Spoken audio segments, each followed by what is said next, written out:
हम बात कर रहे हैं लोकसभा चुनाव की, जिसको लेकर देश भर में सियासी घमासान मचा हुआ है। इस बीच आपको बता दें कि चंडीगढ़ में हमारे पॉलिटिकल हेड चंद्रशेखर धरनी ने हरियाणा के पूर्व गृह मंत्री अनिल विज से एक्सक्लूसिव बातचीत की है। इस दौरान अनिल विज ने विपक्षी दलों पर जोरदार प्रहार किया है। इस बातचीत में क्या कुछ कहा, ये आपको सुनाते हैं। MH1 न्यूज़ में आप सबका स्वागत है। मैं हूं चंद्रशेखर धरनी। हरियाणा के पूर्व गृह, स्वास्थ्य व निकाय मंत्री अनिल विज आज चंडीगढ़ के अंदर मौजूद हैं। बातचीत करेंगे इनसे। विज साहब, स्वागत है MH1 न्यूज़ में। धन्यवाद जी। विज साहब, कांग्रेस के बड़े जो नेता हैं, बड़े चेहरे हैं, वो ये कह रहे हैं ना तो धारा 370 का असर कहीं देश में नज़र आ रहा है, जो बीजेपी का प्रमुख मुद्दा है, और ना राम मंदिर का कोई लहर है। तीसरा, ना इस बार नरेंद्र मोदी की वेव है। देखिए, मैंने सुनी है ये बात, और कांग्रेस के जो प्रिंस हैं राहुल गांधी, वो भी कह रहे हैं कि राम मंदिर की लहर कहीं नज़र नहीं आ रही। राम मंदिर की जो लहर है, राम के भक्तों को नज़र आती है, राम के विरोधियों को नज़र नहीं आती है। 370 धारा की जो लहर है, वो देश भक्तों को नज़र आती है, गद्दारों को नज़र नहीं आती है। 370 इतना बड़ा काम कर दिया नरेंद्र मोदी ने। तुमने तो कश्मीर को काट के दे दिया था, तुमने उग्रवाद को पैदा किया वहां पर।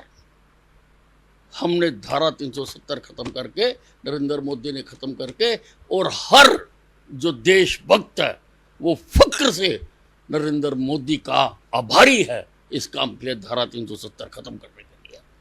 विज साहब, जो विपक्ष है, जो INDIA इंडी गठबंधन, वो इस बार प्रफुल्लित बड़ा है कि जो 400 पार का नारा है, बीजेपी उसको छू भी नहीं पाएगी। अरे आप मुझे बताइए, इंडी के पास कौन सा बैरोमीटर है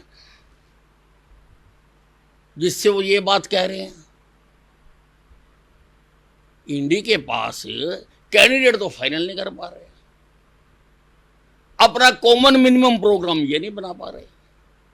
आप मुझे बताओ, देश के साथ कितना बड़ा छल हो रहा है कि कांग्रेस ने अपना मैनिफेस्टो जारी किया है, जो भी बातें होंगी उन्होंने लिखी हैं उसमें। कांग्रेस अकेली तो लड़ नहीं रही।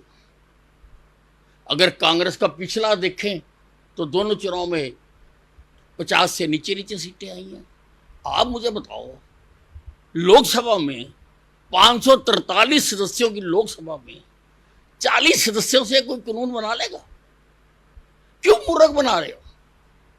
और जहां बताओ भी तुम्हारे मैनिफेस्टो के ऊपर बाकी जो तुम्हारे 28 सगे संबंधी हैं, उन्होंने भी हस्ताक्षर कर दिए और अपने उसकी गुणगान कर रहे हैं। अरे भाई, मैनिफेस्टो किस बात का? मैनिफेस्टो उसका होता है जिसकी सरकार बननी है। तुम्हारे पार्टनर उसमें सहमत है या नहीं सहमत है, उसका अभी तक कुछ आया नहीं।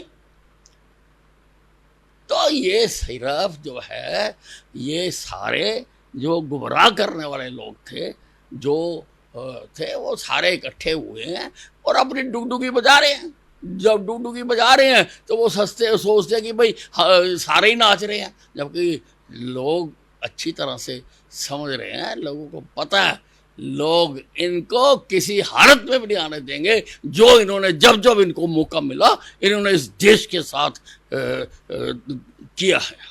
हरियाणा में देखा जाए 1977, 1987, 1996, 2004, फिर 2014, जो भी दल सत्ता में आए, सबके मुद्दे तो यही थे, लेकिन वायदा किसी ने पूरा नहीं किया। देखिए, ऐसा है, मुद्दे हैं। अब काफ़ी तो अब ये हमारे समय में तो आकर ये कोर्ट में मुद्दा ज़्यादा पेंडिंग हो गया और कोर्ट का अभी तक क्लियर कट वर्डिक्ट नहीं आया, लेकिन मुद्दा है। इसके लिए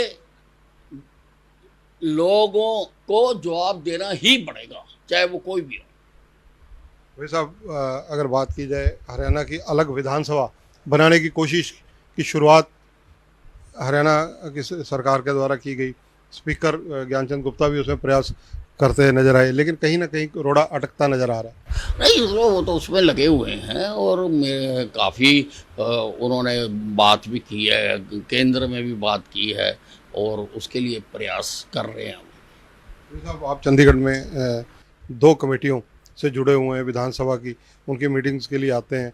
एक कमेटी है प्रोटोकॉल कमेटी, उसका कुछ सुधार करने के लिए आपने क्या अधिकारियों को कहा है, उसमें क्या आपको खामियां नजर आई? नहीं, उसके एक जो प्रोटोकॉल कमेटी है उसके रूल्स एंड बाईलॉज नहीं बने हुए, और मैंने कमेटी को यही कहा है कि इसका पता करें, लीगल ओपिनियन लें कि क्या रूल्स एंड बाईलॉज के बिना भी कमेटी चलाई जा सकती है। भाई साहब, जो हरियाणा के अंदर कांग्रेस के 10 लोकसभा सीटों के उम्मीदवार अभी तक तय भी नहीं हो पा रहे, आपका क्या मानना है? देखिए, कांग्रेस का तो बहुत आनंद आ रहा, कभी फोन आ जाते हैं, सारे कांग्रेसी टोपी डाल के बाहर निकल आते हैं, और घंटे बाद फिर आता कि नहीं ये अभी तय नहीं हुआ, फिर वो टोपियाँ उतार के रख देते हैं।